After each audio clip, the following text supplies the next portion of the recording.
আসসালামু আলাইকুম সবাইকে।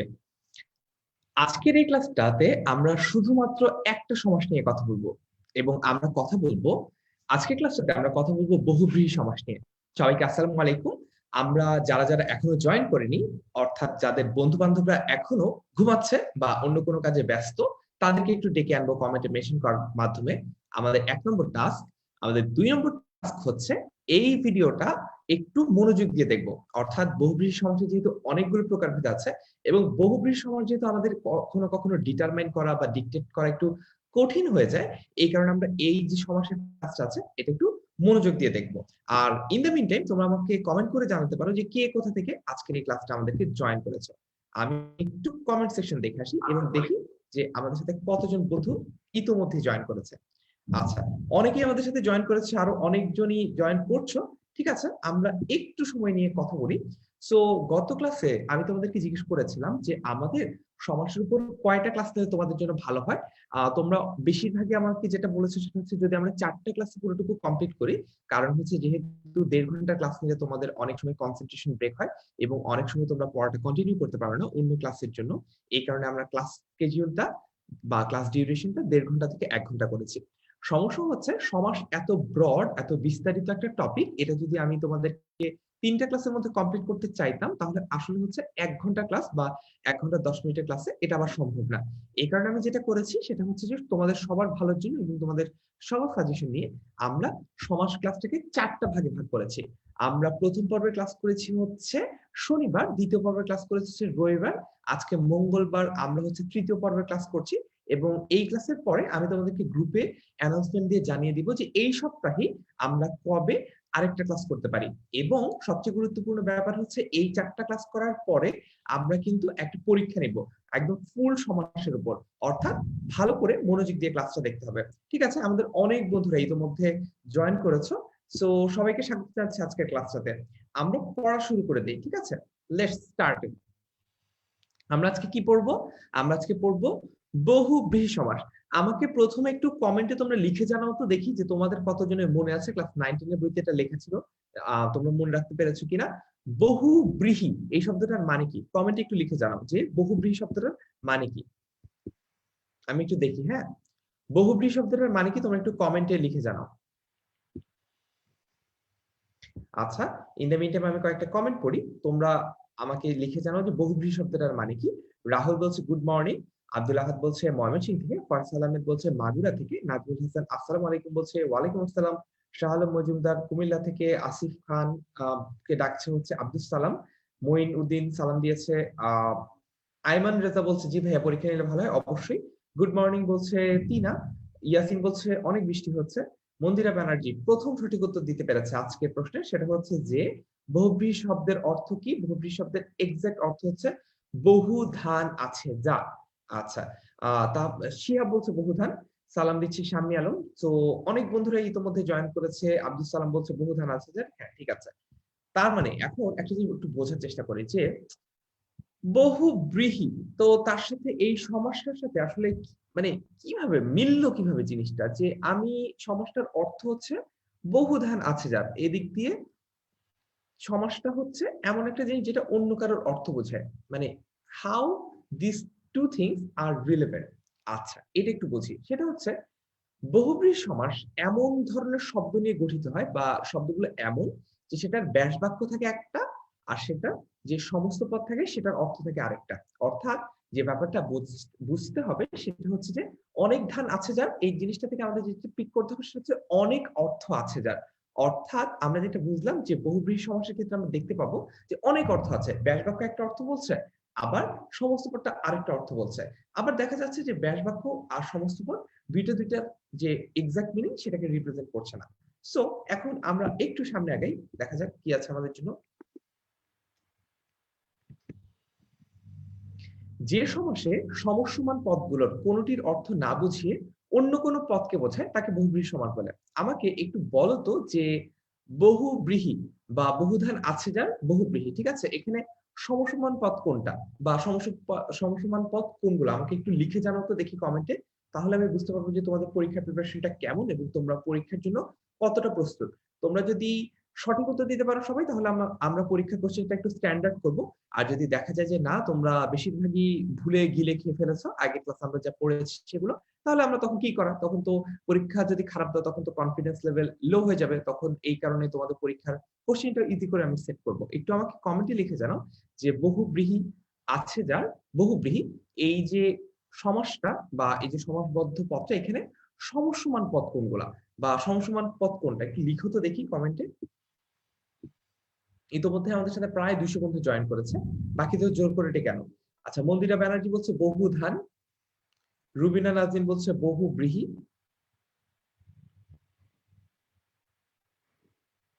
সাদিয়া নবী মোমো বলছে বহু ও ব্রীহি কোনোটির প্রাধান্য নেই। আচ্ছা, ইয়াসিন খান বলছে আগের বাংলা ক্লাস করি নাই, এটা লাইভটা তুমি এই গ্রুপে পাবে, একটু দেখে নিও তাহলে সবকিছু বুঝতে পারবে। আচ্ছা ঠিক আছে, অনেক বন্ধুরা যেহেতু সঠিক উত্তর দিচ্ছ আমিও একটু ডিসক্লোজ করে দিই কোনটা সঠিক উত্তর। সঠিক উত্তর হচ্ছে বহু ব্রীহি আছে যার, সবগুলো কিন্তু সমসমান পদ। এখন সমসমান পদগুলা দেখো, সমসমান পদগুলো কি করছে, একটা অর্থ বোঝাচ্ছে, কিন্তু এইখানে দেখো বহুব্রীহি আছে যার, এইটাতে যেটা অর্থ সেটা হচ্ছে এমন কোন জিনিস যার অনেকগুলো ধান আছে, অনেক ধান আছে। আর বহুব্রীহি এই শব্দটার অর্থ হচ্ছে যার অনেক অর্থ আছে। অর্থাৎ এইখানে কিন্তু একদম এক্স্যাক্টলি এই যে সমস্যার নাম দিয়ে কিন্তু একদম আমরা কার্যকরভাবে বুঝতে পারি বা প্র্যাকটিক্যালি বুঝতে পারি যে এখানে সমসমান পদ আর হচ্ছে সমস্ত পদ দুইটার অর্থ সেম হচ্ছে না।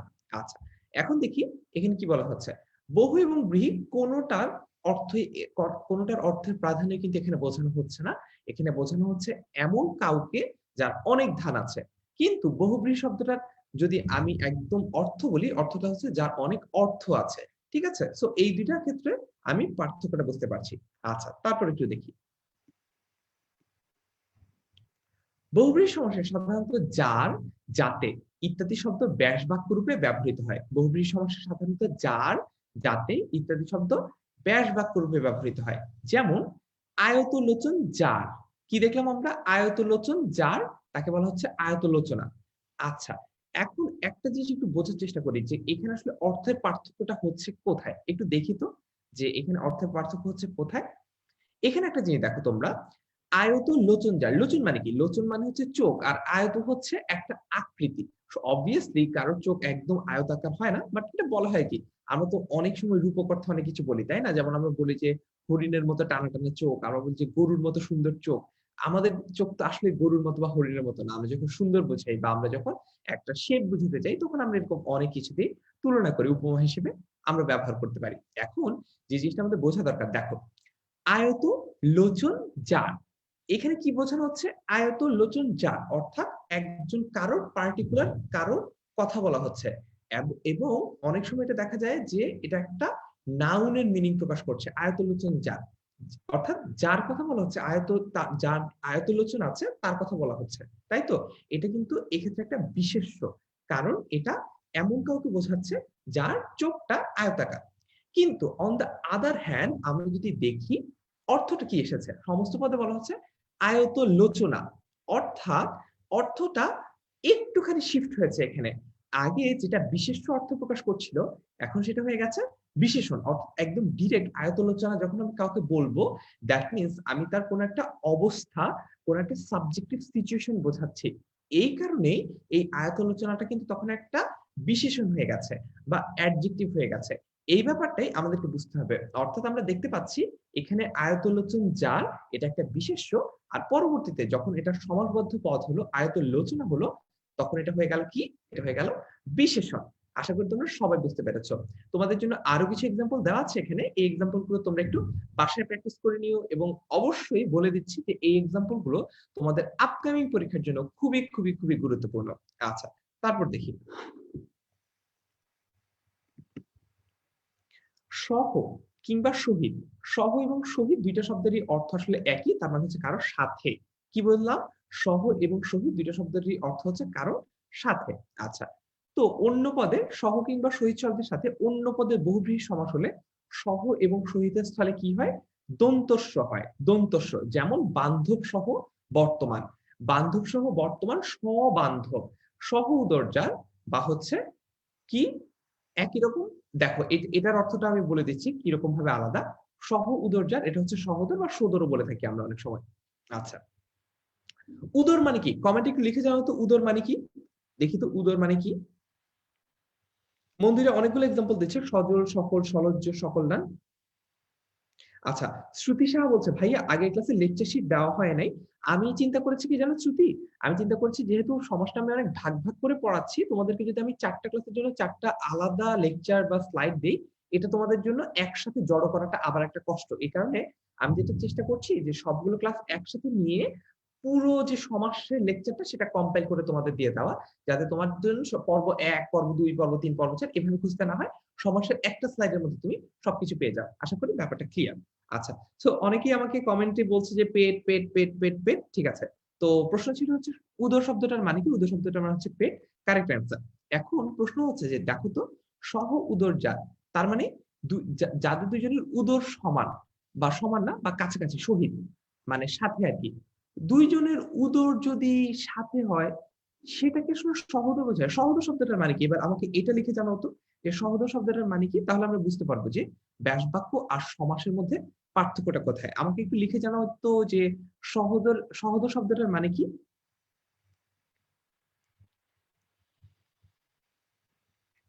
মুমু সবার আগে সঠিক উত্তর দিয়েছে। মুমু, সাদিয়া নবী মুমু বলছে একই মায়ের সন্তান। আচ্ছা। আয়মান রেজা বলছে ভাই আপনি বলার আগেই অনেকে অ্যান্সার দিয়ে দিচ্ছে কিভাবে? আমার কাছে মনে হয় তোমার যে নেটটা ওইটা একটু ল্যাগ করছে। এজন্য তোমার কাছে একটু পরে পৌঁছাচ্ছে তো তার আগেই অনেকের কাছে পৌঁছে যাচ্ছে। But this is a live. এমন না যে এটা কোনো রেকর্ডেড ক্লাস। আচ্ছা, অনেকেই বলছে ভাই, ভাই, ভাই। ঠিক আছে, আপন ভাই বলছে। হ্যাঁ, ঠিক আছে।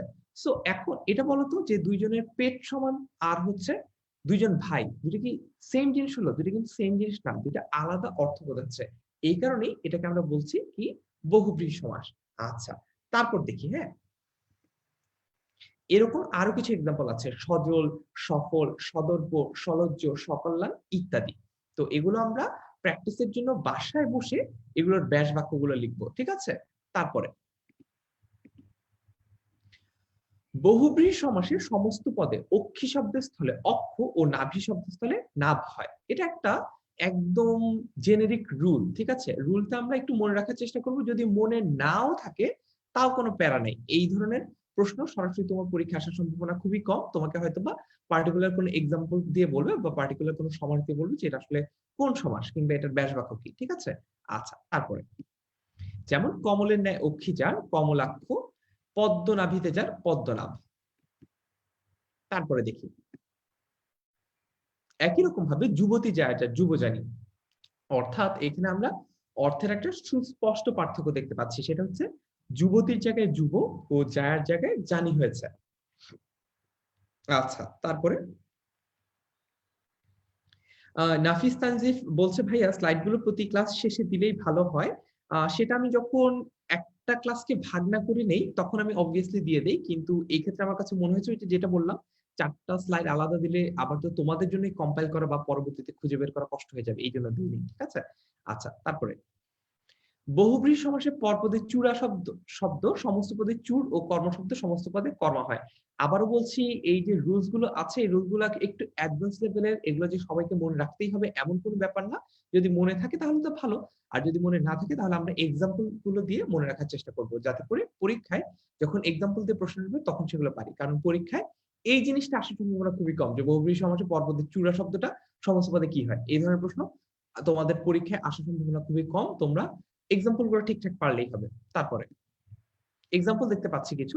চন্দ্রচূড়া যার চন্দ্রচূড়, বিচিত্র কর্ম যার বিচিত্র কর্মা। আবার বহুব্রীহি সমাসে পরপদে গন্ধ শব্দস্থানে গন্ধি বা গন্ধা হয়। যেমন সুগন্ধ যার সুগন্ধি, পদ্মার ন্যায় গন্ধ যার পদ্মগন্ধি। আমরা একটা জিনিস কিন্তু কমন দেখতে পাচ্ছি যে বহুব্রীহি সমাসের সবচেয়ে কমন ব্যাপারটা হচ্ছে ব্যাস বাক্যে একটা যার থাকে। ব্যাস বাক্যে একটা কি থাকে? যার থাকে। দেখো একটু ব্যাস বাক্যগুলো দেখি। যুবতী জায়া যার, চন্দ্রচূড়া যার, বিচিত্রকর্ম যার। ঠিক আছে? পদ্মের ন্যায় গন্ধ যার, মৎস্যের ন্যায় গন্ধ যার।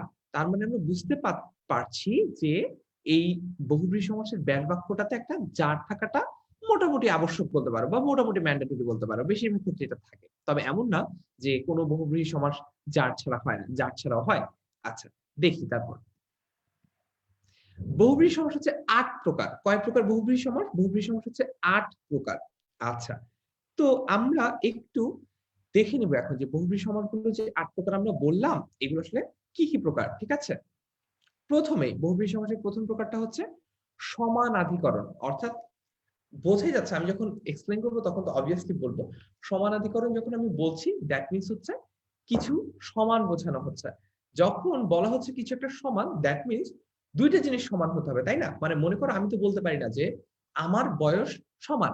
আমার বয়স কিসের সমান? কিছু একটা সাপেক্ষ বলতে হবে। আমি বলতে পারি যে আমার বয়স প্রভার সমান, আমার বয়স অভিমন্যুর সমান, আমার বয়স দবিরের সমান, কবিরের সমান, তাই না? কিছু একটার সাথে তুলনা করতে হবে বা কিছু একটার সাথে সাপেক্ষটা বোঝাতে হবে।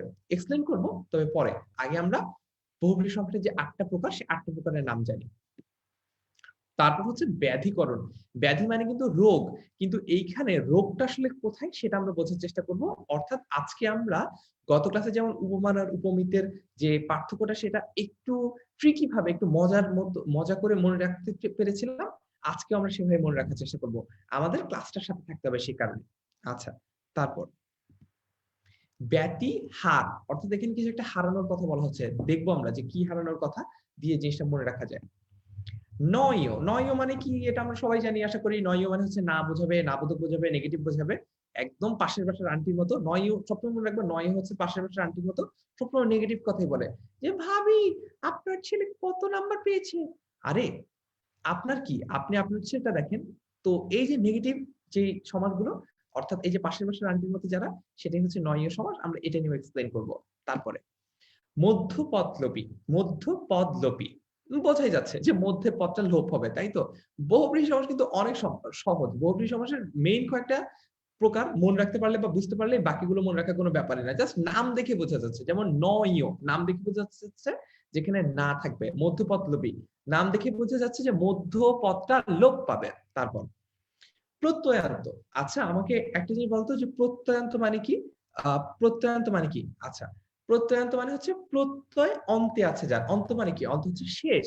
প্রত্যয় অন্তে আছে যার। মানে যেই সমাসে দেখা যায় যে প্রত্যয়ের শেষে অন্ত আছে, সেই সমাসকে বলা হবে প্রত্যয়ান্ত। এটা এক্সপ্লেইন করব। তারপরে হচ্ছে অলুক। অলুক মানে কি? মানে হচ্ছে না, আর লুক মানে হচ্ছে লোপ পাওয়া। অলুক মানে হচ্ছে যেখানে সমাসে বিভক্তি লোপ পায় না। খুবই সহজ। তারপরে সংখ্যাবাচক বহুব্রীহি সমাস। আচ্ছা, সংখ্যাবাচক বহুব্রীহি সমাসও খুবই সহজ। বোঝা যাচ্ছে এখানে সংখ্যার একটা ব্যাপার আছে। অর্থাৎ যেই সমাসে, যে বহুব্রীহি সমাসে সংখ্যার কোন একটা খেলা বা সংখ্যার কোন একটা মারপ্যাচ থাকবে, সেই বহুব্রীহি সমাসটাই হবে হচ্ছে সংখ্যাবাচক বহুব্রীহি সমাস। আমরা একটু এক্সপ্লেইন করব, দেখি তোমাদের কমেন্ট গুলো। এটা মন্দিরাকে দেখি সবাই মিলে ডিস্টার্ব করছে, এটা একদমই উচিত হচ্ছে না। মন্দিরা তো সঠিক উত্তরই দিচ্ছে, তোমাদের সমস্যা কি? তোমরা যদি ভুল উত্তর দাও তখন তো মন্দিরার অ্যান্সার দেখে তোমরা ঠিক করে ফেলতে পারো, তাই না? আচ্ছা, তারপরে আচ্ছা, আমাদেরকে আঁখি খুবই সুন্দর। আঁখি আমাদেরকে সবগুলো প্রকারভেদের নাম বলেছে। তারপরে হচ্ছে বিএম জাহিদ মাহমুদ বলছে আর ভালো লাগে না, ঘুম আসে ভাইয়া। এটা কি আমার দোষ নাকি সমাজের দোষ আমি জানি না। আচ্ছা, জিতু চৌধুরী বলছে ভাইয়া আপনাকে ইনবক্স করেছি, ঠিক আছে আমি ক্লাসের পর দেখছি।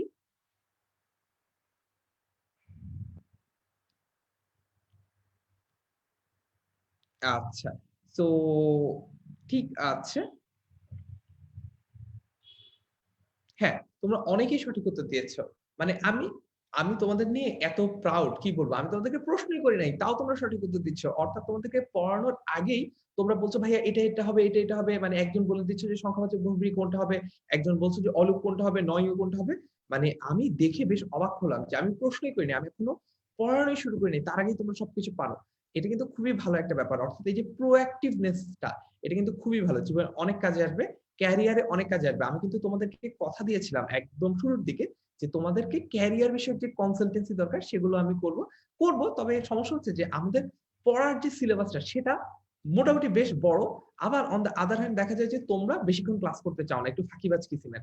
এই কারণে কিন্তু তোমাদেরকে নিয়ে সাইড প্যাকেজে কোনো কথা বলা যায় না। আচ্ছা, ক্যারিয়ারটা কিভাবে গুছাবো, রুটিনটা কিভাবে গুছাবো, আমি এটার জন্য ঠিক করেছি একদম আলাদা একটা সেশন নিব। কোন একটা শুক্রবার শনিবার সন্ধ্যার দিকে আমি একটা আলাদা সেশন নিব যেখানে আমরা কথা বলবো, তোমাদের কমেন্টের রিপ্লাই দিব মূলত। ঠিক আছে? আচ্ছা, তারপর দেখি। এখন আমরা প্রথমে একটু সাধারণ বহুব্রীহি কি সেটা বোঝার চেষ্টা করি। সাধারণ বহুব্রীহি হচ্ছে পুরোপুরি যে একটা প্রকারভেদের মধ্যে পড়ে এমন না। সাধারণ বহুব্রীহি বলতে বোঝানো হয় যে এটা সাধারণভাবে যে বহুব্রীহি সমাসগুলো আমরা বুঝতে পারি। আমরা একটু দেখি তো যে সাধারণ বহুব্রীহির ক্ষেত্রে ব্যাপারটা কিরকম। বিশেষ্য আর বিশেষ্য যোগ যার যদি হয় তখন একটা বহুব্রীহি সমাস হয়। বিশেষ্য যোগ সপ্তমী বিভক্তি যোগ বিশেষ্য যোগ যার, অর্থাৎ আমরা এখানে একটা ফর্মুলা বোঝার চেষ্টা করছি বা ফর্মুলা পড়ার চেষ্টা করছি। আগের ক্লাসেও বলেছি যে এই ফর্মুলাগুলো মনে রাখতেই হবে, মুখস্থ করতে হবে, এরকম বিন্দুমাত্র কোনো কথা নাই। এই ফর্মুলাগুলো, এই স্ট্রাকচারগুলো তোমাদেরকে যখন তোমরা কোনো কিছু বুঝতে পারবে না, আটকে যাবে, তখন অ্যানালাইসিস করতে সাহায্য করবে। আচ্ছা, সো এই শব্দটা একটা নাউন বিশেষ্য, এই শব্দটার একটা নাউন বিশেষ্য, আর এই শব্দটার পরে একটা যার আছে, দ্যাট মিন্স এটা হচ্ছে একটা বহুব্রীহি সমাস। এভাবে করে কিন্তু আমরা বুঝতে পারবো। আচ্ছা, তারপর দেখি এখন আমরা যে জিনিসটা বুঝবো সেটা হচ্ছে সমানাধিকরণ বহুব্রীহি সমাস। আমাকে একটু কমেন্টে লিখে জানাও তো তোমরা যে সমানাধিকরণ, আব্দুল সালাম ইতোমধ্যে সঠিক উত্তর দিয়ে দিচ্ছে। আচ্ছা আচ্ছা, ঠিক আছে, আমাকে একটু তোমরা সমানাধিকরণ বহুব্রীহি সমাসের একটা এক্সাম্পল লিখে জানাও। আমাকে একটু তোমরা এই যে সমানাধিকরণ বহুব্রীহি, এই সমানাধিকরণ বহুব্রীহির একটা এক্সাম্পল কমেন্টে লিখে জানাও, আমি একটু দেখি। হ্যাঁ,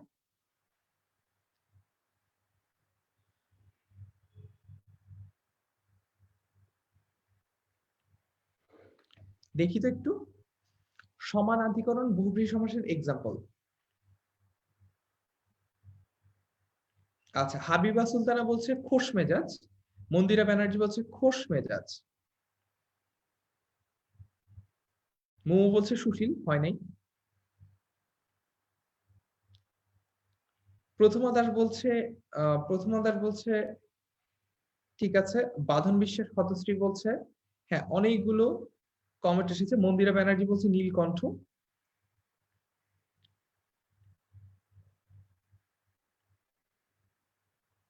আচ্ছা ঠিক আছে, নীলকণ্ঠ দিয়ে একটু বোঝার চেষ্টা করি, এটা আমাদের বোঝার জন্য সবচেয়ে সহজ হবে। ঠিক আছে, আচ্ছা, সমানাধিকরণ বহুব্রীহি বলাই হচ্ছে সমানাধিকরণ বহুব্রীহি সমাসে কি হবে, প্রথমে বিশেষণ থাকবে, তারপরে বিশেষ্য থাকবে এবং দুইটার অধিকার সমান হবে। দেখো, খুবই ইন্টারেস্টিং একটা ব্যাপার। সমান নাধিকার মানে কি, একদম যদি আমি সন্ধি নিয়মে বুঝার চেষ্টা করি, সমান যোগ অধিকার, অর্থাৎ সমানাধিকার বলতে বোঝানো হচ্ছে যে সমান অধিকার আছে যার। এখন বলো তো নীলকণ্ঠী, এই যে সমাসটা, এটা ব্যাস বাক্য কি? এটার ব্যাস বাক্য হচ্ছে নীল কণ্ঠ আছে যার, বা নীল কণ্ঠ যার, একদম যদি সহজ করে বলি যে নীল কণ্ঠ যার। এখন কথা হচ্ছে যে নীল কণ্ঠ যার, এখানে সমান অধিকারটা কই? কারোর অধিকার কি এখানে সমান? এখানে কি কারোর অধিকার নিয়ে কথা বলা হচ্ছে, বা এখানে কি এমন দুটো জিনিস কম্পেয়ার করা হচ্ছে যাদের দুইটা জিনিস সেম হতে হবে? কোনো কিছু কিন্তু সেম না। আচ্ছা, সো আমরা যে জিনিসটা ফিগার আউট করলাম সেটা হচ্ছে যে দেখো, প্রথমটা আমরা বলা হচ্ছে যে সমানাধিকরণ বহুব্রীহি হতে হলে প্রথমটা হচ্ছে বিশেষণ হতে হবে, পরেরটা বিশেষ্য হতে হবে, তাই তো? আচ্ছা, তো কুলসুম আক্তার ইতিমধ্যে বলছে নীলকণ্ঠ যার, মন্দিরা ব্যানার্জি বলছে নীলকণ্ঠ যার, ঠিক আছে, তিনা বলছে সুশীল, ঠিক আছে। আচ্ছা, নীলকণ্ঠ যার, এই যে বিশেষণটা সেটা হচ্ছে নীল। কেন? কারণ নীল একটা রঙের নাম, রং দিয়ে আমরা একটা অবস্থা বোঝাই, অবস্থা যেহেতু বোঝানো হচ্ছে, দিস ইজ অ্যান অ্যাডজেক্টিভ অথবা এটা একটা বিশেষণ। আবার এটা দিয়ে একটা, এরপরে কণ্ঠ, যেটা কণ্ঠ কিন্তু সরাসরি কি, কণ্ঠ কিন্তু কোনো প্রোনাউন না, কণ্ঠ কিন্তু কোনো অ্যাডজেক্টিভ না, অ্যাডভার্ব না, কণ্ঠ কোনো ভার্ব না, কণ্ঠ হচ্ছে একটা নাউন, অর্থাৎ কণ্ঠ হচ্ছে একটা বিশেষ্য। এবং অবভিয়াসলি তারপরে আছে একটা যার, তার মানে হচ্ছে নীল কণ্ঠ যার। এইখানে প্রথম যে নীলটা সেটা একটা বিশেষণ, কণ্ঠ এটা একটা বিশেষ্য, এবং যারটা এটা হচ্ছে যার তো জারি। এই কারণে এটা হচ্ছে সমানাধিকরণ বহুব্রীহি সমাস। আশা করি কিভাবে স্ট্রাকচারটা মনে রাখলে আমরা ফাইন্ড আউট করতে পারবো যে কোনটা কোন সমাস, সেটা তোমার কাছে ক্লিয়ার। তারপর দেখি, এখন আমরা দেখতে পাচ্ছি ব্যাধিকরণ বহুব্রীহি সমাস। আমরা একটু কমেন্টে কয়েকটা ব্যাধিকরণ বহুব্রীহি সমাসের এক্সাম্পল লিখে জানাই তো। ব্যাধিকরণ বহুব্রীহি সমাস একটু কমেন্টে এক্সাম্পল লিখে জানাই।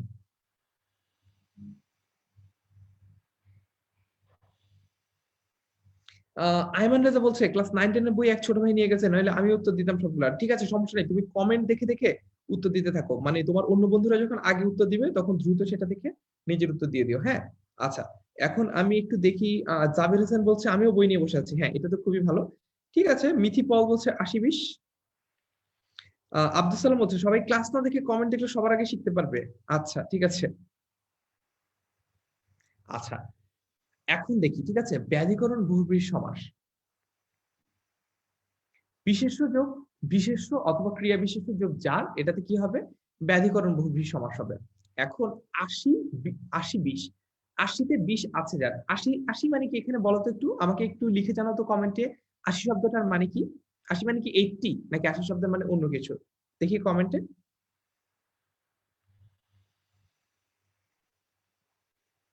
কমেন্টে একটু লিখে জানাও যে ৮০তে ২০ আছে যার, এই যে ৮০ যে লিখছো, এই ৮০ শব্দটার মানে কি বলো? আদনান বলছে যে 9-10 এর বই বেচে ফেলেছি। তোমার ক্যারিয়ারের একটা বড় অংশ বিক্রি করে ফেলেছো মনে হচ্ছে। আচ্ছা, বলছে দাঁত, সবার আগে সঠিক উত্তর। প্রথমা দাস দাঁত বলছে, গল্প ঘোষ দাঁত বলছে, আব্দুল সালাম সবাই দাঁত বলছে। কে যেন বললো সাপ, না সাপ না। আচ্ছা, বুঝাই, ঠিক আছে। ৮০তে ২০ আছে যা, ঠিক আছে, বা ৮০তে ২০ যা। ৮০তে এই ৮০ কিন্তু ৮০ বোঝাচ্ছে না। এই ৮০ যদি ৮০ বোঝাতো, সংখ্যা বোঝাতো, সংখ্যা কিন্তু একটা অবস্থা বোঝায়, তখন আমরা স্ট্রাকচারে দেখতে পেতাম এটা কিন্তু বিশেষ্য বা নাউন হতো না, তখন সেটা হয়ে যেত কি? ৮০ যদি বোঝাতো তখন সেটা হয়ে যেত অ্যাডজেক্টিভ। এখানে কিন্তু এটা কোনো অ্যাডজেক্টিভ না, ঠিক আছে? এটা কিন্তু এখানে কোনো অ্যাডজেক্টিভ না। এখানে এই যে ৮০তে ২০ আছে যার, এটা হচ্ছে একটা বিশেষ্য, এবং এই বিশেষ্যর সাথে আরেকটা বিশেষ্য যোগ হয়েছে। সেটা কি? ৮০তে ২০ আছে যার। ২০টা কিন্তু কোনো অবস্থা বোঝাচ্ছে না। ২০টাও একটা বিষাক্ত জিনিসের নাম বোঝাচ্ছে। তার মানে আমি যদি বলতাম বিষাক্ত, that would have been an adjective বা বিশেষণ হতো তখন সেটা। অর্থাৎ বিষাক্ত যদি আমি বলতাম তখন সেটা একটা বিশেষণ হতো। যেহেতু আমি ২০ বলছি, ২০টা কিন্তু একটা বিশেষ্য, অর্থাৎ বিশেষ্য যোগ বিশেষ্য। ৮০তে ২০ যার, সেটা কি হলো? সেটা হলো ব্যাধিকরণ বহুব্রীহি সমাস। আচ্ছা, তারপর দেখি। এরপর আমরা দেখতে পাচ্ছি ব্যতিহার বহুব্রীহি সমাস। বিশেষ্য যোগ বিভক্তি। অনেকেই হয়তো বা মনে করছে যে ভাইয়া এত শর্টে বোঝালে আমি ব্যাধিকরণ ব্যতিহার এগুলো মনে রাখবো কিভাবে? সবার জ্ঞাতার্থে জানাচ্ছি যে এগুলা আমি এইভাবে প্রথমে একবার এক্সপ্লেইন করে, তারপর মানে হালকার উপর ঝাপসা একবার বুঝাই দেওয়ার পরে আমি কিন্তু আরো গ্রসলি একবার বোঝাবো। অর্থাৎ একটা আলাদা আলাদা স্লাইড আছে ব্যধিকরণ নিয়ে, ব্যতিহার নিয়ে, প্রত্যেকটার জন্য আলাদা আলাদা স্লাইড আছে। কেন প্রথমে একটু ছোট করে সামারি করে পড়িয়ে দিচ্ছি জানো? কারণ হচ্ছে অনেকের তো এরপরে ক্লাস থাকে, ওরা হয়তোবা জিনিসটা মিস করতে পারে যদি আমি যখন এক্সপ্লেইন করব বা ব্রড করে পড়াবো। এই কারণে একটু সময় নিচ্ছি, বা এখন একটু শর্টে পড়াচ্ছি, তারপরে এই ক্লাসে আমি আবার পুরোটুকু এক্সপ্লেইন করব, কোনো সমস্যা নেই। আচ্ছা, ব্যতিহার বহুব্রীহি সমাসের ক্ষেত্রে আমরা দেখতে পাই যে বিশেষ্য বিভক্তি যোগ বিশেষ্য বিভক্তি যোগ যে যোগ ক্রিয়া বিশেষ্য অথবা নাম ক্রিয়া ইকুয়ালস টু ব্যতিহার বহুব্রীহি সমাস। এখন কমেন্টে আমাকে দ্রুত ব্যতিহার বহুব্রীহি সমাসের কথা লিখে জানাও, যে ব্যতিহার বহুব্রীহি সমাসের এক্সাম্পল একটু লিখে জানাও। আমি একটু কমেন্ট চেক করি। ইন দ্য মিন টাইম তোমরা আমাকে ব্যতিহার বহুব্রীহি সমাসের এক্সাম্পল লিখে জানাও। ব্যতিহার বহুব্রীহি সমাস।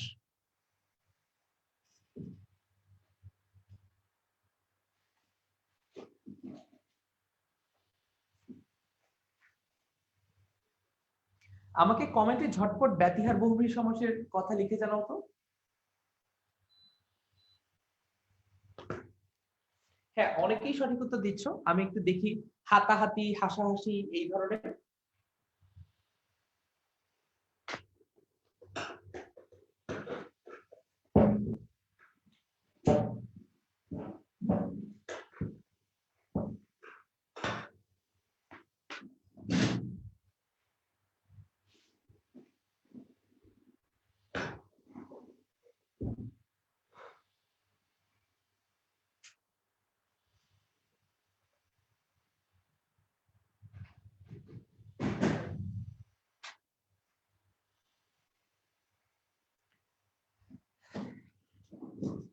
কোলাকুলি বলছে অনেকে, দেখা দেখি বলছে, টানাটানি বলছে, চোখাচোখি বলছে, হাসাহাসি বলছে, অনেকগুলো চমৎকার চমৎকার এক্সাম্পল আমরা পেয়ে গেছি।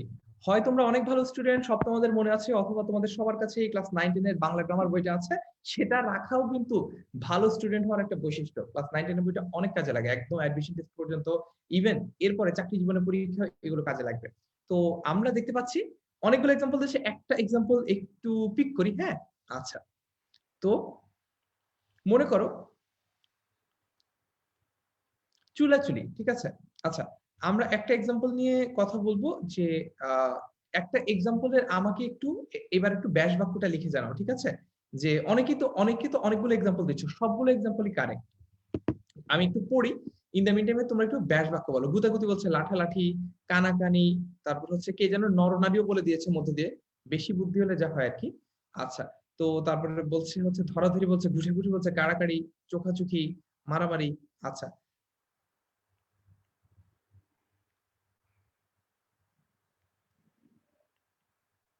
মন্দিরে বলছে ক্রিয়ার পারস্পরিক অর্থে ব্যতিহার বহুব্রীহি, এ সমাসে পূর্বপদে আ এবং উত্তর পদে ই যোগ হয়।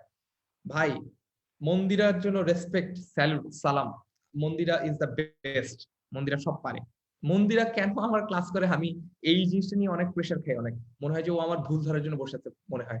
সবকিছু একটা মানুষ সবকিছু পারে, তাহলে ক্লাস করবে কেন? আচ্ছা, যাই হোক, মন্দিরাকে জোকস অ্যাপার্ট, মন্দিরা কিন্তু খুবই ভালো এবং মনোযোগী একজন স্টুডেন্ট। তোমরা সবাই যদি এরকম মনোযোগ দিতে পারতে, তাহলে কিন্তু আমার জন্য পুরো ক্লাসটা অনেক ওভারঅল আমার জন্য অনেক এনজয়েবল হতো, যে সবাই সবকিছু পারে অলরেডি। আচ্ছা, বহুব্রীহিতে দেখা যায় যে বিশেষ্য বিভক্তি থাকে, সাথে একটা বিশেষ্য বিভক্তি থাকে, সাথে যে থাকে, ক্রিয়া বিশেষ্য বা নাম ক্রিয়া থাকে, সব মিলে এটা হয় কি একটা ব্যতিহার বহুব্রীহি সমাস হয়। অর্থাৎ মনে করো যদি চুলাচুলির কথা বলি, বা হচ্ছে মারামারির কথা বলি, কানাকানির কথা বলি, তখন দেখা যাচ্ছে যে ভার্ব থাকে একটা, মনে করো ভার্বের সাথে একটা নাউন থাকে, অর্থাৎ ভার্ব আর নাউনটা একই রকম মিনিং বোঝায়। যেমন তোমরা দেখি এক্সাম্পল দিচ্ছ কিনা, আহ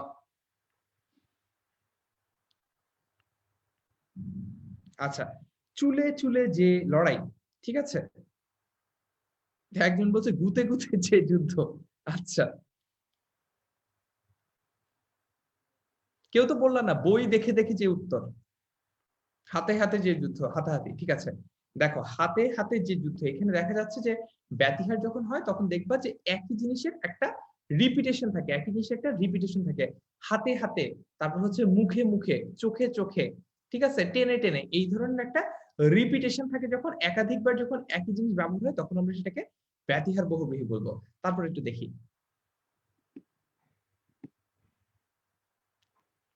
মধ্যপদলোপী বহুব্রীহি সমাস মানে কি? মধ্যপদলোপী বহুব্রীহি সমাস হচ্ছে যেখানে মধ্যপদটা লোপ পায়। যেমন বিশেষ্য যোগ বিশেষ্য যোগ দেওয়া হয় যে অনুষ্ঠানে, কি দেওয়া হয় এটা নিয়ে আমরা পরবর্তীতে কথা বলবো। এক্সাম্পল মধ্যপদলোপী বহুব্রীহি সমাস, এইখানে ফার্দার এক্সপ্লেন করছি না, পরে যখন স্লাইডে পড়বো তখন পুরোটুকু বলবো। এখানে ফার্দার এক্সপ্লেন না করার রিজন হচ্ছে যে মধ্যপদলোপী নাম শুনে বোঝা যাচ্ছে যে এখানে মধ্যপদটা লোপ পাবে। তারপরে প্রত্যয়ান্ত বহুব্রীহি কিরকম হয়? প্রত্যয়ান্ত বহুব্রীহি মানে হচ্ছে যেখানে প্রত্যয়টা অন্তে থাকে। অন্ত মানে কি? অন্ত মানে শেষ। আচ্ছা, ঠিক আছে, আমরা ব্যতিহার বহুব্রীহি সমাসের এক্সাম্পল তো এখন বন্ধ করি। নাচানাচি, ডুসাডুসি, ঘুষাঘুষি সব জায়গায় চলছে এখন। ঠিক আছে, প্রত্যয়ান্ত শব্দে দেখা যায় যে প্রত্যয়ান্ত বহুব্রীহিতে দেখা যায় যে একটা বিশেষ্য থাকে, তারপর আরেকটা বিশেষ্য থাকে, নাউন প্লাস প্রত্যয় প্লাস যা। নাউন প্লাস নাউন প্লাস প্রত্যয় যোগ যা। একটু আমরা প্রত্যয়ান্ত বহুব্রীহি সমাসের এক্সাম্পল এবার লিখে জানাই, দেখি কত পারো এখন। প্রত্যয়ান্ত বহুব্রীহি সমাসের এক্সাম্পল লিখে জানাও তো। ব্যাস বাক্য সহ লিখে জানাবে। ব্যাস বাক্য সহ প্রত্যয়ান্ত শব্দের এক্সাম্পল আমাকে কমেন্টে লিখে জানাও। একজন বলছে সে কেঁদে কেঁদে উঠলো।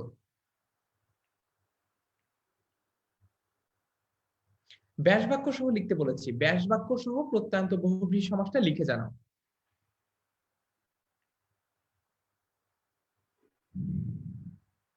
দোতলা বলছে, ঘরমুখী বলছে, দোটানা বলছে, সবই ঠিক আছে, কিন্তু ব্যাস বাক্যটা কই?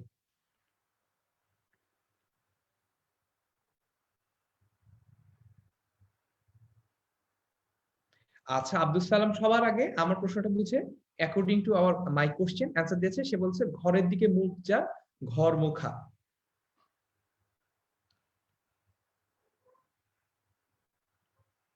একদিকে চোখ যার এক চোখা, দুদিকে টান যার দোটানা।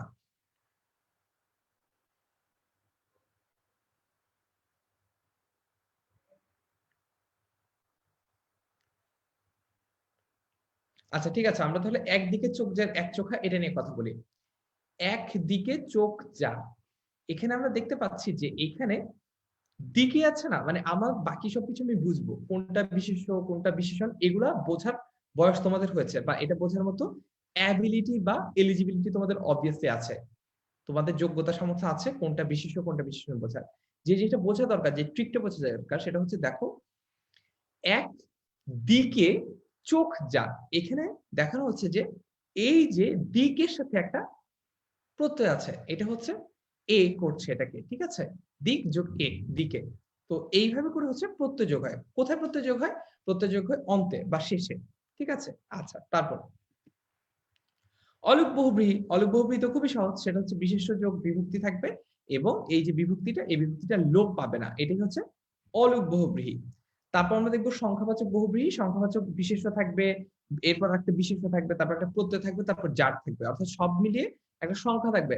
সংখ্যাবাচক বহুব্রীহির সবচেয়ে গুরুত্বপূর্ণ এবং ইম্পোর্টেন্ট বা ম্যান্ডেটরি ফিচার হচ্ছে সংখ্যাবাচক বহুব্রীহিতে একটা সংখ্যা থাকবে, একটা সংখ্যার উল্লেখ থাকবে। ঠিক আছে? আচ্ছা, তারপরে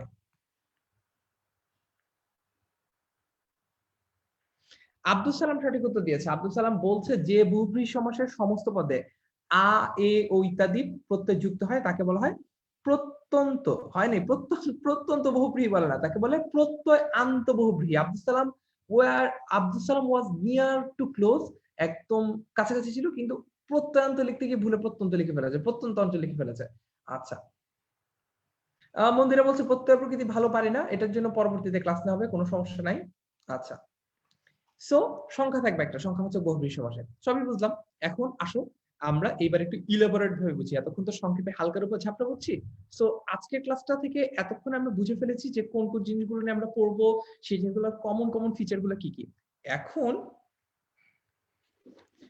এখন আমরা একটু দেখি যে পরবর্তীতে আর কি নিয়ে আমরা পড়তে পারি বা একটু ইলাবোরেট করি জিনিসগুলো, ঠিক আছে? আর যাদের হচ্ছে অন্য কোনো তাড়া আছে, যাদের ঘুম আসছে, যাদের খিদে পেয়েছে, তারা চাইলে, বা আমি অবশ্যই চাই না যে তোমরা আমার ক্লাস লিভ করো, কিন্তু ক্লাসের একদম কোর যে অংশটা, যে সমাসগুলোর প্রকারভেদের একটা হালকার উপর ঝাপসা যে তোমাদেরকে ধারণা দেওয়া, সেটা অলরেডি ডান। আমরা এখন একটু অ্যাডভান্স লেভেলে পড়বো, অর্থাৎ আরেকটু ইলাবোরেট করে পড়বো। Let's get started. ৯ ওটা বাদ গেছিল, ৯ হচ্ছে যেখানে না থাকবে এটাই, ঠিক আছে? আসো এখন ব্যাধিকরণ বহুব্রীহি। বহুব্রীহি সমাসের পূর্বপদ এবং পরপদ কোনটিতেই যদি বিশেষণ না হয় তবে তাকে ব্যাধিকরণ বহুব্রীহি বলে। এইটা আমি কিভাবে ছোটবেলায় মনে রাখতাম এটা বলি, দেখো এইভাবে তোমরা মনে রাখতে পারো কিনা। যখন আমাদের কোনো ব্যাধি হয় বা রোগ হয়, ব্যাধি শব্দের অর্থ তো রোগ, এটা তো আমরা সবাই জানি, তাই না? যখন আমাদের কোনো ব্যাধি হয় বা রোগ হয় তখন কি হয়? তখন দেখা যায় যে আমাদের অঙ্গগুলো যে বিশেষ কাজের জন্য তৈরি হয়েছে, যেমন আমার হাত তৈরি হয়েছে হাত এভাবে নাড়ানোর জন্য, কোন কিছু ধরার জন্য। হাতের একটা স্পেশাল ফিচার আছে, বিশেষ কাজ আছে হাতের। মাথারও কিন্তু বিশেষ কাজ আছে, মাথা দিয়ে আমরা চিন্তা ভাবনা করি, মাথা দিয়ে আমরা অনেক কিছু করি, ঠিক আছে? তারপরে কি, নাক, এই যে একটা অঙ্গ, এটারও কিন্তু একটা বিশেষ কাজ আছে, নাক দিয়ে আমি গন্ধ শুকি। তার মানে তোমার একটা অঙ্গ কিন্তু আরেকটা অঙ্গের রিপ্লেসমেন্ট হতে পারে না, বা একটা অঙ্গের যে বিশেষত্ব, এই বিশেষত্বটা কিন্তু আরেকটা অঙ্গ ধারণ করতে পারে না। ইভেন ইফ যদি এমন হয় যে তুমি কোনো ব্যাধিতে আক্রান্ত হয়েছো বা তুমি কোনো রোগে আক্রান্ত হয়েছো, তখন কি দেখা যায়? দেখা যায় যে মনে করো কারো যদি কিডনিতে প্রবলেম হয়, দেখা যায় যে তার কিডনি কাজ করছে না। অর্থাৎ তোমার শরীরে একটা বিশেষ অংশ বা বিশেষ অঙ্গ কাজ করছে না। বিশেষ অংশ বা বিশেষ অঙ্গ তার যে বিশেষত্বটা, কাজের বিশেষত্বটা, সেটা দিয়ে কাজ করতে পারছে না। বুঝছো? তখন একটা জিনিস হয়, তখন কি হয়?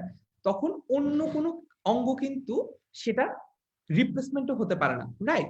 এই জিনিসটা দিয়ে আমি কিভাবে মনে রাখতাম, এবার দেখো। বহুব্রীহি সমাসের পূর্বপদ এবং পরপদ কোনটাই যদি বিশেষণ না হয় তবে তাকে ব্যাধিকরণ বহুব্রীহি সমান বলে। তার মানে হচ্ছে আমি চিন্তা করতাম এইভাবে যে দেখো, আমি চোখ বন্ধ করতাম, তারপর চিন্তা করতাম ব্যাধিকরণ বহুব্রীহি মানে হচ্ছে যে এখানে একটা একটা মানুষের শরীরে মনে করো কোনো একটা ব্যাধি বা রোগ হয়েছে, তার কারণে তার কোনো বিশেষ অঙ্গ কাজ করছে না। অর্থাৎ বিশেষ অঙ্গ কাজ করছে না বলতে আমি যেটা বুঝতাম যে এখানে কোনো বিশেষণ নাই। তার মানে এখানে পূর্বপদ এবং পরপদ কোনোটাতে বিশেষণ নাই। এইভাবে করে আমি ব্যাধিকরণ বহুব্রীহিটা বুঝতাম। আচ্ছা, দেখি তো তোমরা এই আমার ট্রিকটা বুঝতে পেরেছো কিনা? ট্রিকটা না বুঝলে আরেকবার বুঝি, হ্যাঁ? আচ্ছা, একটু কমেন্টে লিখে জানাও তো বুঝেছো কিনা ব্যাধিকরণ বহুব্রীহিটা আমি কিভাবে মনে রাখতাম। কমেন্টে লিখে জানাও ঝটপট। তোমরা কিন্তু অনেক দুষ্টুমি করছো, দুষ্টুমি বাদ দাও।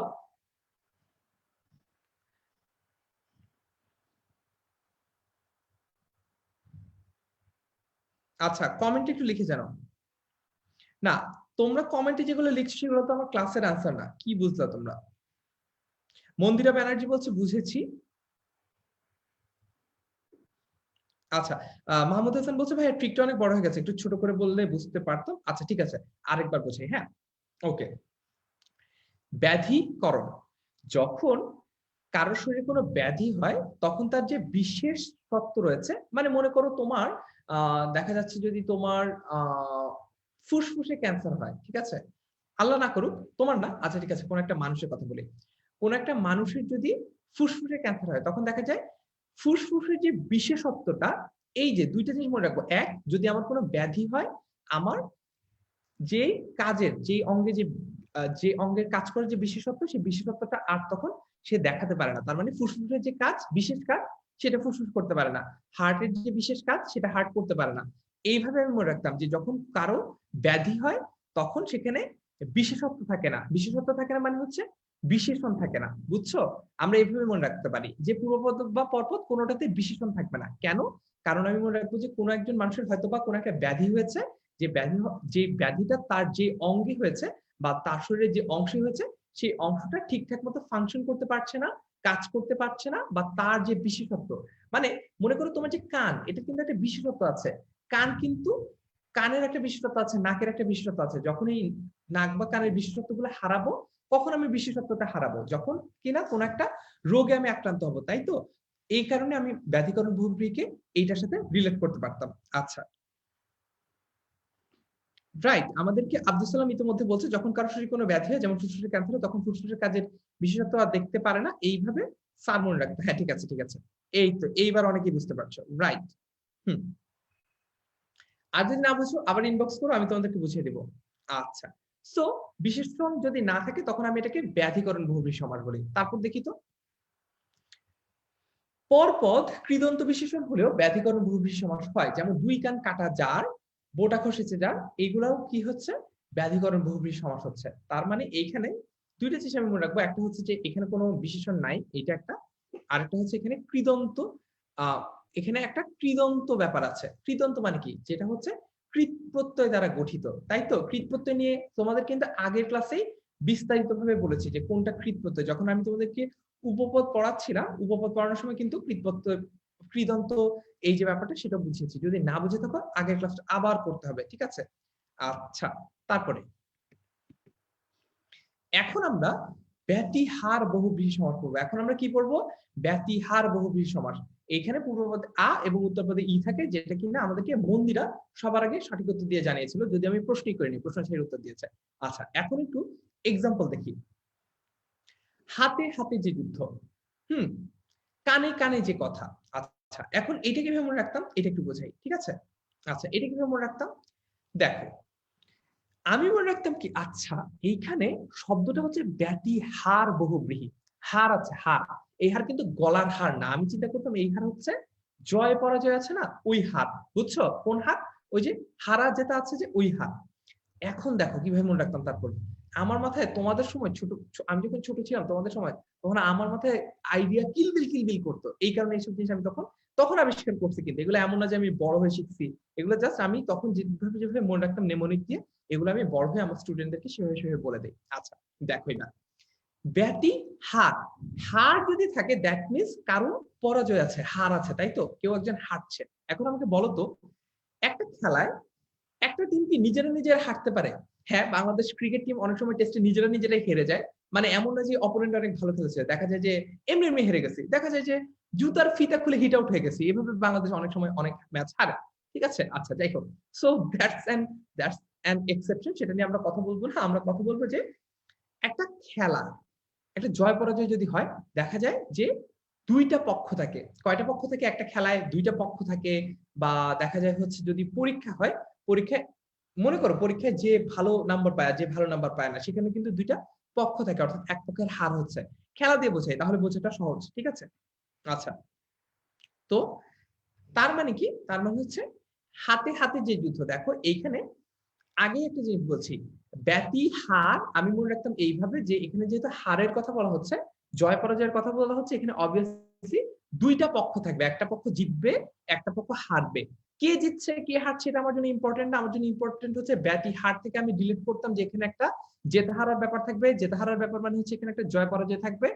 জয় পরাজয় থাকা মানেই হচ্ছে এখানে অ্যাট লিস্ট দুইটা পক্ষ থাকবে। দুইটা খুবই ইম্পর্টেন্ট, কারণ হচ্ছে এখানে আমরা দেখতে পাচ্ছি যে একই ধরনের শব্দ দুইবার ব্যবহার হচ্ছে। হাতে হাতে, কানে কানে, ঠিক আছে, মুখে মুখে, চোখে চোখে, অর্থাৎ এখানে আমি দেখতে পাচ্ছি যে দুইবার করে একই ধরনের শব্দ ব্যবহার হচ্ছে, তাই তো?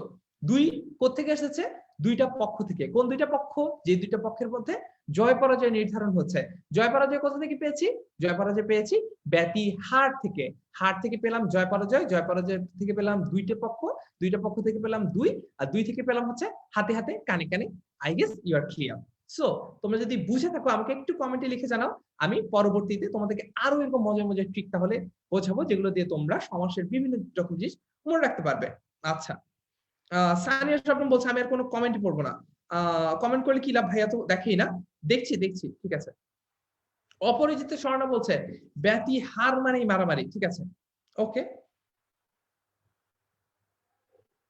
মাসুমা সুলতানা বলছে ব্যতিহারের হার দেখে মনে রাখবো, জয় পরাজয়ে একটা হারবে আরেকটা জিতবে, এইভাবে হচ্ছে আমরা মনে রাখার চেষ্টা করবো। রাইট রাইট রাইট, ঠিক আছে, ওকে। গীতা বর্মন বলছে বুঝতে পেরেছি। খাইরুল ইসলাম বলছে বুঝতে পেরেছি। মন্দিরা ব্যানার্জি বলছে ব্যতিহার ইকুয়ালস টু মারামারি। আচ্ছা, স্বাধীন বলছে হ্যাঁ বুঝতে পেরেছি। মৌনতা ঐশী বলছে বুঝতে পেরেছি। ঠিক আছে, that's a very good thing যে তোমরা সবাই ব্যাপারটা বুঝতে পেরেছো। আশা করি এরপর থেকে তোমাদের ব্যাধিকরণ আর ব্যতিহার মনে রাখতে কোনো রকম কোনো সমস্যা হবে না।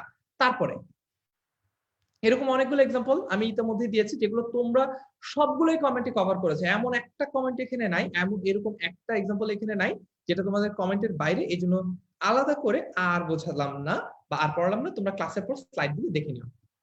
আচ্ছা, নয় ও বহুব্রীহি সমাস, এটা আমি ফার্দার খুব বেশি এক্সপ্লেইন করবো না, এটা তুমি স্লাইড দেখে পরবর্তীতে পড়ে নিতে পারো। নয় ও মানে কি আগেও বুঝিয়েছি আগের ক্লাসে অন্য সমাসের ক্ষেত্রে, যে নয় ও মানে হচ্ছে যে সমাসের ক্ষেত্রে একটা না বোধক কিছু থাকবে বা না থাকবে, যেমন নির্ভুল যার, নির্ভুল, না জানা যা, না জানা, ঠিক আছে।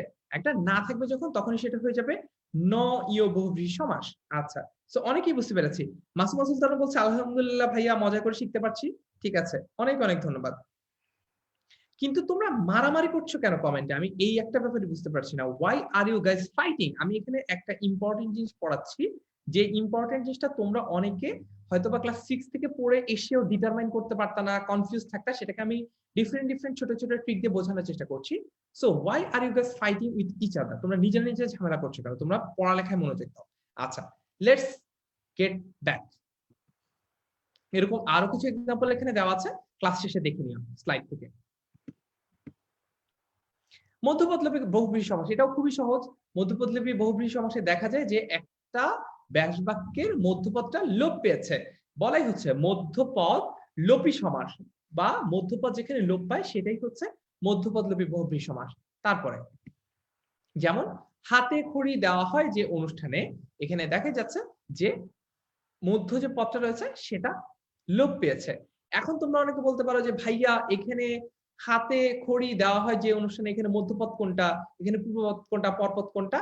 এই জন্যই তোমাদেরকে প্রথম ক্লাসে ক্লিয়ারলি অনেক সময় নিয়ে আমি বুঝিয়েছিলাম যে কোনটা পূর্বপদ, কোনটা পরপদ আর কোনটা মধ্যপদ। তোমাদের জন্য, তোমরা যারা বুঝতে পারছো না এখানে যে কোনটা এখানে মধ্যপদ বা কোনটা এখানে লোপ পেয়েছে, তাদের জন্য আমার সাজেশন হচ্ছে যে তোমরা সমাসের প্রথম পর্বের ক্লাসটা আবার দেখবে।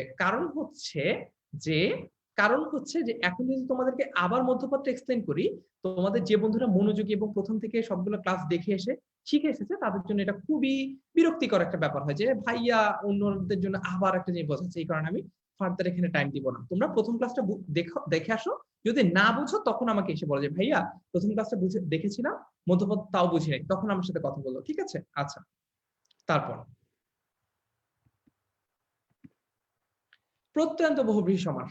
প্রত্যয়ন্ত বহুব্রীহি সমাস কি? যে বহুব্রীহি সমাসের সমস্ত পদে, যে বহুব্রীহি সমাসের সমস্ত পদে আ, এ, ও ইত্যাদি প্রত্যয় যুক্ত হয় তাকে বলা হয় প্রত্যয়ন্ত বহুব্রীহি। প্রত্যয় আন্ত বা প্রত্যয় অন্তে থাকবে, প্রত্যয় শেষে থাকবে যখন, তখন আমি বলবো সেটাকে প্রত্যয়ন্ত বহুব্রীহি। যেমন এক চোখা, এখানে একটা আ আছে।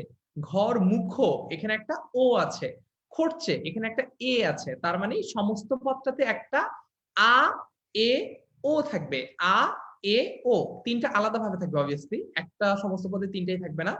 এক চোখা মানে হচ্ছে চোখ যোগ আ, ঘর মুখ, এখানে মুখ যোগ ও, খরচে এখানে খরচ যোগ এ। খুবই সহজ, অর্থাৎ একদম শেষে প্রত্যয় থাকবে, তখন আমি এটাকে বলতে পারবো প্রত্যয়ান্ত বহুব্রীহি। এখানে দেখতে পাচ্ছি দোটানা, দোমনা, একগুই, এরকম কয়েকটা এক্সাম্পল দেওয়া আছে। এগুলো আমরা ক্লাস শেষে স্লাইড দেখে বুঝে নিব, ঠিক আছে? আচ্ছা, তারপর অলুক বহুব্রীহি সমাসে সমস্ত পদটি বিশেষণ হয়, যেমন মাথায় পাগড়ি যায়, মাথায় পাগড়ি যার মাথায় পাগড়ি, গলায় গামছা যার গলায় গামছা ইত্যাদি, ঠিক আছে? অলুক বহুব্রীহি সমাসের সমস্ত পদটি বিশেষণ হয়, যেমন মাথায় পাগড়ি যার মাথায় পাগড়ি। এখানে দেখো, এখানে কিন্তু বিভক্তি যে ছিল, এই যে অন্তস্থটা, এই অন্তস্থ কিন্তু লোপ পায় নাই। গলায় গামছা যার, এখানে আমরা দেখতে পাচ্ছি গলায় গামছা যখন বলছি, এখানে কিন্তু এই যে অন্তস্থটা আছে এইখানে লোপ পায় নাই। এই কারণে এটা কি হচ্ছে, এই কারণে এটা হয়ে যাচ্ছে অলুক বহুব্রীহি সমাস। এরকম আরো কিছু এক্সাম্পল এখানে কিন্তু দেওয়া আছে। আচ্ছা, শান্তা তাসলিমা বলছে এতগুলো উদাহরণ মনে রাখবো কিভাবে? এইটা অ্যাকচুয়ালি তোমার প্র্যাকটিসের উপর ডিপেন্ড করে। আমি যেটা করতাম সেটা হচ্ছে, দেখো, আমার ছোটবেলায় আমি যেটা করতাম, বড় বড় আর্ট পেপারে লিখতাম যে এটা হচ্ছে এই যেটা যেটা আমি মনে রাখতে চাইতাম আর কি, ঠিক আছে? এটা আমি লিখতাম সমাসের, মনে করো আমি লিখতাম যে ব্যতিহার বহুব্রীহি সমাস, তারপর ব্যতিহার বহুব্রীহি সমাসের এক্সাম্পল গুলো বড় একটা আর্ট পেপারে লিখতাম। লিখে ওটা কোথায় টাঙাতাম জানো? লিখে ওটা একদম মাথার উপরে সিলিং এ টাঙাতাম, এইভাবে করে সিলিং এ টাঙাতাম। অবভিয়াসলি আমি এইভাবে করে তাকাতাম না যাতে আমার কিনা ঘাড় ব্যথা করবে বা মাথা ব্যথা করবে। আমি একদম আমার খাটের উপরে যে সিলিংটা রয়েছে সেখানে এগুলো ফিক্স করতাম, যাতে করে ঘুমানোর আগে শুয়ে শুয়ে আমি সিলিং এ ওই জিনিসগুলো দেখতে পারি। এবং এটা অবভিয়াস, আমি তোমাদেরকে একটা জিনিস বোঝাই, তার মানে এই না যে আমি অনেক নার্ড ছিলাম, আমি ঘুমানোর সময় পড়তাম, ব্যাপারটা এরকম না। ব্যাপারটা হচ্ছে, আমি এই ট্রিকটা কেন ইউজ করতাম জানো? যাতে আমার তাড়াতাড়ি ঘুম আসে। অর্থাৎ ওইগুলো পড়া শুরু করলে, ওই যে সিলিং এর দিকে তাকিয়ে এগুলো পড়া শুরু করলে আমার এত বিরক্ত লাগতো যে আমার ব্রেইন তখন রেস্ট চাইতো, আমার ব্রেইন তখন ছুটি চাইতো। ছুটি যদি চাইতো আমার ব্রেন, সবচেয়ে ভালো যে উপায় ছিল সেটা হচ্ছে আমার শরীরকে ঘুম পাড়িয়ে দেওয়া, এবং আমার ব্রেন তখন তাড়াতাড়ি করে নিউরনে সিগন্যাল পাঠাতো, ভাই আর নিতে পারবো না আজকে, আর আর পড়বো না। ওই এই এই বেটা আমি সারাদিন এত পরিশ্রম করাইছে আমাকে দিয়ে, আমি ব্রেইনকে এত খাটাইছে, তারপর সে এখন সিলিং এর দিকে তাকায় আবার পড়ার চেষ্টা করছে। এই জন্য হচ্ছে আমার তাড়াতাড়ি ঘুম আসতো। সো যে কারণে ট্রিকটা বলছিলাম, কারণ হচ্ছে তোমরা এই ট্রিকটা ফলো করে কিন্তু তোমাদের পড়ালেখাগুলো কমপ্লিট করতে পারো। আচ্ছা, তারপর দেখি রেদৌন আহমেদ সামিয়ান বলছে রেকর্ডেড ক্লাস করতে ভাল লাগে না, কিন্তু এই ক্লাসটা তো রেকর্ডেড না, এই ক্লাসটা তো লাইভ। তোমাকে কি দেখাবো? আচ্ছা, সামিয়ানকে আমি দেখাই যে সামিয়ান, সো দেখো তো সামিয়ানের ক্লাসটা কি দেখা যায় কিনা। এই যে সামিয়ানের ক্লাসটা। আচ্ছা, যাই হোক, ম্যাজিক দেখালাম একটা, আয়মান ভাইয়ের কাছ থেকে শেখা ম্যাজিক। যদি কেউ রেকর্ডেড ক্লাস বলে তাহলে তার কমেন্টটা একদম লাইভের মধ্যেই দেখানো। আচ্ছা, তারপর দেখি সংখ্যাবাচক বহুব্রীহি কোনটাকে বলে? এটা তো আমরা ইতোমধ্যেই জানি। সংখ্যাবাচক বহুব্রীহি হবে যখন পূর্বপদ সংখ্যাবাচক এবং পরপদ বিশিষ্ট হয়, এবং সমস্ত পদটা বিশেষণ বোঝালে তাকে সংখ্যাবাচক বহুব্রীহি বলে। অর্থাৎ আমরা এত কঠিন জিনিস নিয়ে মনে রাখবো না, আমরা খুবই সহজে মনে রাখবো। আমরা মনে রাখবো যে সংখ্যা থাকবে 10 গজ, 10 একটা সংখ্যা। 4 চালা, এখানে 4 চালা, এই যে চৌটা এখানে এসে গেছে, যদি এটা এখানে হবে চৌচালা, চৌচাল যে ঘরে, চৌ বা চা, অর্থাৎ এখানে একটা সংখ্যা বোঝাচ্ছে। তার মানে কি বুঝলাম আমরা? তার মানে আমরা বুঝলাম যে এই বহুব্রীহি সমাসে সংখ্যা থাকবে, সংখ্যা থাকলে সেটা হবে সংখ্যাবাচক বহুব্রীহি সমাস। আচ্ছা, সম্রাট শাহজাহান বলছে আজকে কি শুধু বহুব্রীহি সমাস বোঝানো হবে? হ্যাঁ, আজকে শুধুই বহুব্রীহি সমাস পড়ানো হবে। কারণ বলাই বাহুল্য, দেখো, বাপরে বাপ, বহুব্রীহি সমাস নিজেই 8 প্রকার। মানে তোমার সমাসও এত প্রকার না, টোটাল সমাসও এত প্রকার না, যে বহুব্রীহি সমাস যত প্রকার। এই কারণে একটু সময় নিয়ে আজকে পড়াই, হ্যাঁ? আচ্ছা, ঠিক আছে। অনেকে বলছে, মন্দিরা বলছে 4 হাতি, রুবাবা বলছে তেপায়া, মুবারক আলী শিহান বলছে সিলিং এ ঝুলিয়ে পড়া ঘুমানো নিনজা টেকনিক। হ্যাঁ, ঠিক আছে। তারপর হচ্ছে রুবাবা সে তার বলছে আ ই যুক্ত হচ্ছে। আলিফা আনিকা বলছে এতক্ষণে ভিডিও আসলো, এতক্ষণ কোথায় ছিলাম জানি না। আচ্ছা, ঠিক আছে, ওকে। সো আমরা বহুব্রীহি সমাসের সংখ্যাবাচক বহুব্রীহি যেটা, সেটাও শিখে ফেললাম, তাই তো? তার মানে হচ্ছে আমরা কিন্তু ইতোমধ্যেই বুঝে ফেললাম যে আমাদের কোন কোন বিষয়গুলো নিয়ে জানা লাগবে। আমরা ব্যতিহার বহুব্রীহি সমাস শিখলাম, আমরা ব্যাধিকরণ বহুব্রীহি সমাস শিখলাম। অর্থাৎ আগের ক্লাসে যেরকম আমরা গুরুত্বপূর্ণ একটা কনফিউশন ক্লিয়ার করেছি যে কোনটা উপমান কোনটা উপমিত কিভাবে মনে রাখবো, এই ক্লাসে কিন্তু আমরা কোনটা ব্যাধিকরণ আর কোনটা ব্যাধিহার সেটা মনে রাখার একটা সহজ উপায় বের করে ফেলেছি। আশা করি এই ট্রিকটা তোমরা সবসময় মনে রাখবে। আর যদি যাদের ভুলে যাওয়ার রোগ আছে আমার মতো, তারা একটা কাজ করতে পারো, এই ট্রিকটা লিখে রাখতে পারো নিজের ভাষায়, তাহলে কখনো ভুলবে না, ঠিক আছে? আচ্ছা, তারপরে তারপরে দেখি, হ্যাঁ, কিছু কিছু বহুব্রীহি সমাস আছে যেখানে কিছু কিছু বহুব্রীহি সমাজ আছে যেখানে কোনো নিয়ম মানা হয় না, একদম র্যান্ডম, ঠিক আছে? তাদেরকে বলা হয় কি নিপাতনে সিদ্ধ বহুব্রীহি। তার মানে হচ্ছে সেটা বিশেষ নিয়মে সাধিত বহুব্রীহি বলা হয়। আচ্ছা, নিপাতনে সিদ্ধ, রাইট, ঠিক আছে। রাফি পাটোয়ারি বলছে I also do that. What do you do? I don't know. So you can mention this if you want. আচ্ছা, যে বহুব্রীহি সমাসে কোনো নিয়ম অধীন নাই সেটাকে বলা হয় নিপাতনে সিদ্ধ বহুব্রীহি সমাস। আশা করি এইটাও ক্লিয়ার। তারপর হচ্ছে দুই দিকে অবজার, এটা হচ্ছে দ্বীপ, অন্তর্গত অবজার অন্তরীপ, ঠিক আছে? নরাকারের পশু যে নরপশু। আচ্ছা, তার মানে এখানে আমরা দেখতে পাচ্ছি এটা সরাসরি কোনো বহুব্রীহি নিয়মের মধ্যে পড়ছে না, জাস্ট বিকজ অফ ছুটি চাই বলছে কে যেন, দাঁড়াও তো দেখেছি কার এত বড় সাহস। তামজিদ হায়দার আবির বলছে ছুটি চাই, ঠিক আছে, ছুটি তো এখনই দেওয়া হবে, কোনো সমস্যা নেই। আরেক আরেক পণ্ডিত মৌনতা বলছে হ্যাঁ হ্যাঁ যাও তোমার ছুটি। আচ্ছা, ঠিক আছে, এখানে এই পর্যন্তই আজকে তোমাদেরকে আমার পড়ানো ছিল। যেহেতু আমরা বলছি যে ১ ঘন্টার মধ্যে ক্লাস কমপ্লিট করব, সো আমরা আজকের এই ১ ঘন্টায় মূলত বহুব্রীহি সমাসটা পড়লাম। আমরা কি পড়লাম একটু রিক্যাপ করি, তাহলে তোমাদের জন্য বুঝতে সুবিধা হবে। আমরা আজকে বহুব্রীহি সমাস ইন জেনারেল কাকে বলে সেটা বুঝলাম। আমরা বোঝার চেষ্টা করলাম যে বহুব্রীহি সমাসের যে ৮ টা প্রকার রয়েছে, এই ৮ টা প্রকারের ইম্পোর্টেন্ট যেগুলো, মানে হচ্ছে যেগুলো নিয়ে আমাদের ঝামেলা হয়, যেমন যেগুলো নিয়ে আমরা একটু কনফিউজ থাকি, ব্যাধিকরণ আর ব্যাতিহার দুইটা চমৎকার ট্রিক দিয়ে। তোমরা আমাকে এই ক্লাসে একটু লিখে জানাও তো যে তোমরা কি আমার এই দুইটা ট্রিক বুঝতে পেরেছো কিনা, বা তোমরা কি সামনের যে ক্লাসগুলো সেগুলোতে চাও কিনা যে আমি এই ধরনের মজার মজার ট্রিক তোমাদের সাথে শেয়ার করি, যেগুলো দিয়ে তোমরা আলাদা আলাদা করে পার্থক্য বুঝতে পারবে, আলাদা আলাদা করে বাংলা গ্রামারের এক একটা জিনিস বুঝতে পারবে। এটা একটু লিখে জানাও, হ্যাঁ? আচ্ছা, সবচেয়ে ভালো লাগে অপরাজিত স্বর্ণের হচ্ছে নিপাতনে সিদ্ধ, কারণ কোন নিয়ম জানতে হয় না। আচ্ছা, তারপরে এরপরে হচ্ছে আব্দুল সালাম বলছে চাই, হ্যাঁ ঠিক চাই।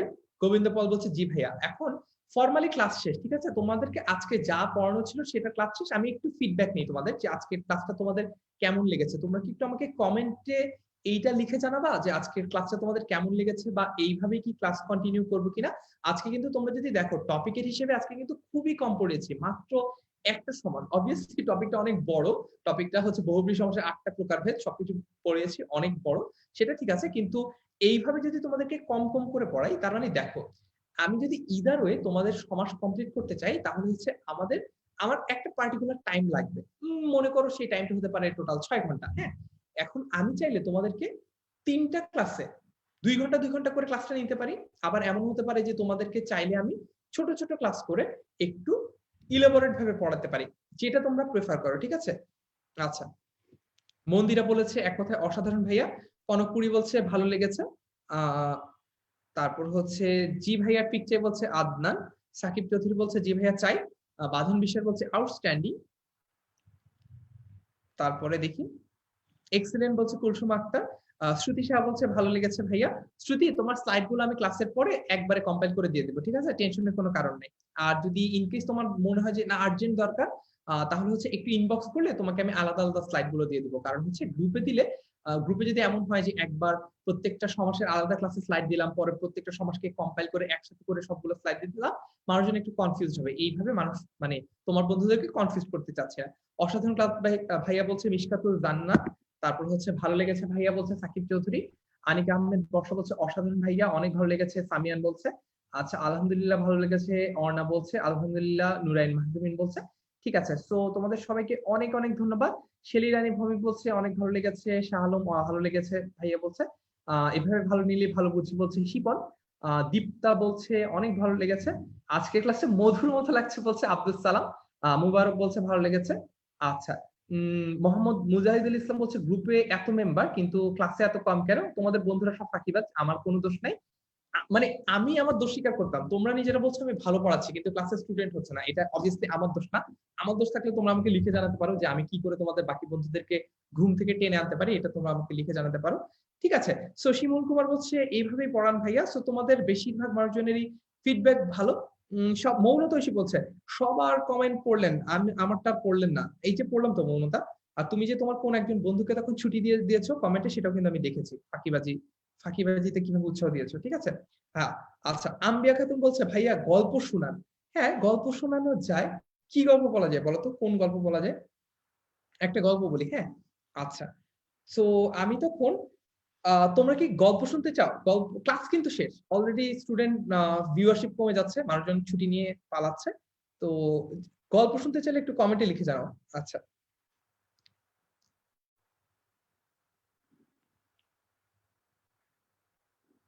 শেলি রানী ভৌমিক বলছে আজকে অনেক কিছু শিখেছি ভাইয়া। আচ্ছা।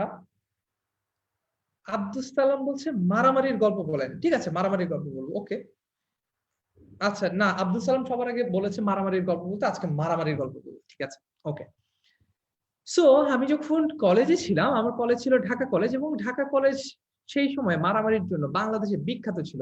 এমন হয়েছে ঢাকা কলেজে, আমি অবভিয়াসলি মারামারি নিজে করতাম না, বাট আমার মানে আই হ্যাড ফ্রেন্ডস, আমার অনেক বন্ধু, আমার পার্সোনাল লাইফে আমার অনেক বন্ধু বান্ধব, এটা আমাকে জীবনে অনেক ক্ষেত্রে সাহায্য করেছে।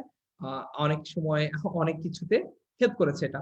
বন্ধু থাকা খুব ভালো একটা ব্যাপার। তো আমার মারামারি করা বন্ধু ছিল। ঠিক আছে, মারামারির গল্প যেহেতু জানতে চেয়েছো, আহ লুবনা বলছে যারা ক্লাস করে না তাদের বাবাকে ফোন দিয়ে বলতে, বাপরে বাপ তুমি ফোন দাও। ইস, বাবাদেরকে ফোন দিয়ে পরে আমি বকা খেয়ে কি। আচ্ছা।